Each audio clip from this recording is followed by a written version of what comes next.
What's up, guys? Welcome to another video. As always, if you guys want to, you're not gonna get forced. You know what I'm saying? You can like, share, comment, subscribe if you want to. But today's video is gonna be a little different. Today is gonna be like a repair. Well, it is a repair video. So the thing I got right here, if y'all don't know, this is the Evap Purge valve. Now I've been having a lot of, I wouldn't say a lot, I had a couple problems with the car, and I still love the car, even though I do want a BMW, maybe the M340i, but I've been having problems with like the Evap stuff. I don't know why, but I've just been having problems. So today we're gonna be switching this out, and I'm gonna show y'all how to do it. So let's go out to the car. All right, y'all, for those of you who know, when you have problems with shit like this, the check engine light comes on, man. And I've just been resetting the battery and shit like that, but I can remote start it, give it a couple seconds, and it's gonna shut off.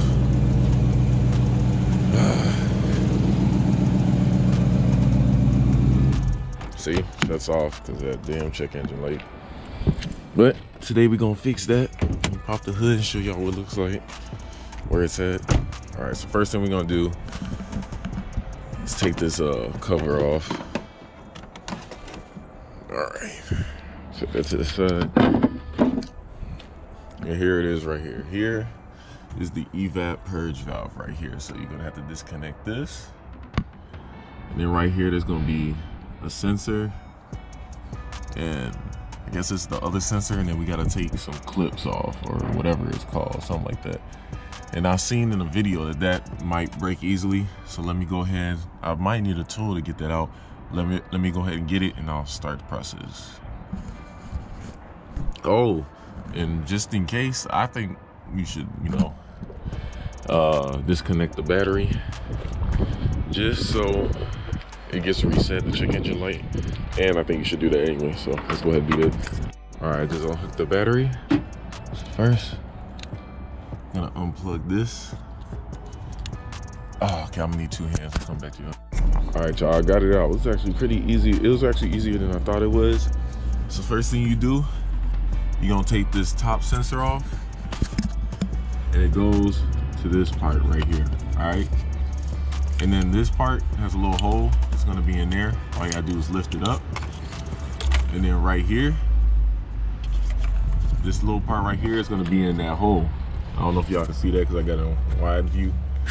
So this part is gonna be in that hole. And this, all you have to do is just pull it back.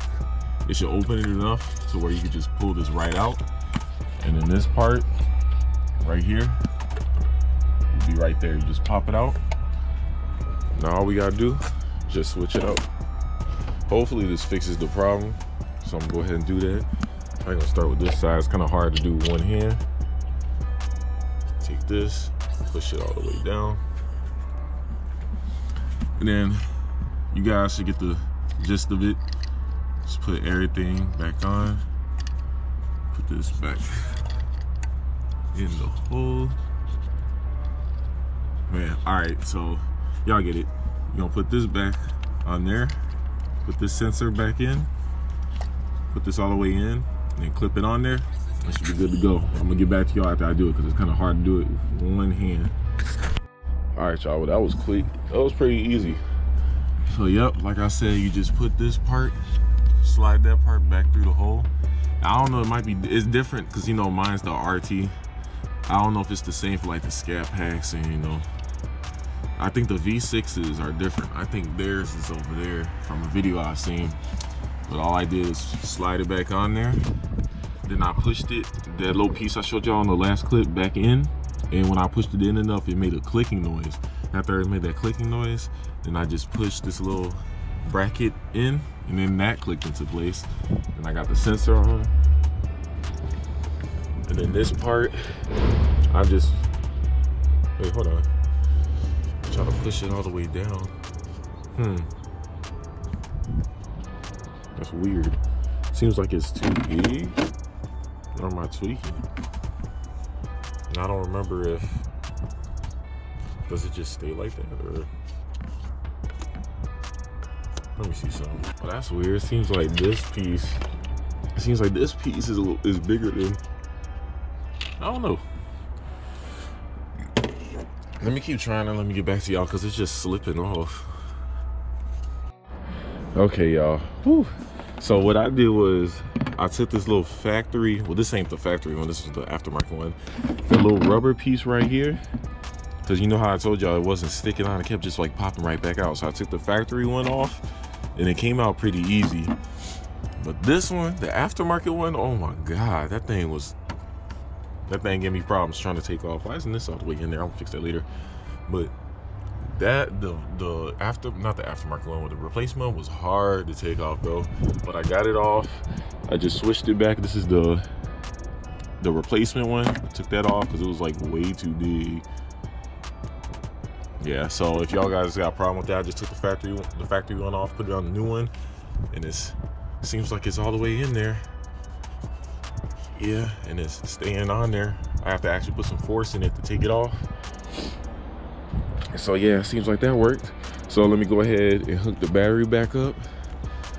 That will reset the computer as far as having to, it will reset the check engine light, put that back on, and then I guess it's gonna just take some time to see if it'll work. Put that cover back on. Yeah, let's go ahead, put it back on, start it up. Come on now. 30 degrees. See, everything's restarted. Let me go ahead, just air down a little bit. Press the power and the tuning button. Man, I just saw I got another scratch on my car, man. I had a damn scratch on my hood. Like, how the hell does that happen? See, there we go. But I'll just start it. So, yep. Now the check engine light's gone. Hopefully it'll stay gone. Hopefully I fixed the problem. Because then I'm going to be annoyed. Come on, Dodge. I love you, but you got to do better. So yeah. So alright, y'all. So that's how you change out your Evap purge valve. I don't know if it's the same with different years. It might be the same with 15 and up chargers that are like, RT to V8. I'm not sure. The V6 is a little different. The V6s, I'm pretty sure, are different.